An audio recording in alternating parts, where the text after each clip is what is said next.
આ ELCB આપણે આજે ચેક કરીશું। તો મિત્રો આ સિંગલ ફેઝની ELCB છે, આપણે આના કનેક્શન આપી દીધા છે। તો તમે જોઈ શકો છો મિત્રો, આપણે ઇન પાવર આપી દીધો છે। હવે આપણે આને ચેક કરીશું। મિત્રો આપણે ગમે ત્યારે ELCB બજારમાંથી લાવીએ તો એને ટેસ્ટ કઈ રીતે કરીએ, તો મિત્રો આ રીતના તમે ઘરે પણ કરી શકો છો।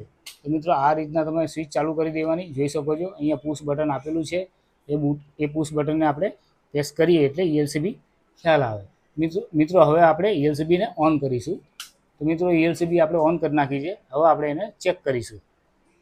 તો મિત્રો ELCB ટ્રીપ થવી જોઈએ। તો મિત્રો જોઈ શકો છો ELCB ટ્રીપ થાય છે। ફરીથી આપણે ચેક કરીશું।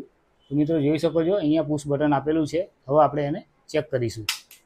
તો મિત્રો આ સિંગલ ફેઝ ELCB છે, તમે સિંગલ ફેઝમાં પણ આપણે ચેક કરી શકીએ છીએ અને DC પાવરમાં પણ આપણે ચેક કરી શકીએ છીએ। તો મિત્રો ફરીથી આપણે ટેસ્ટ કરીશું।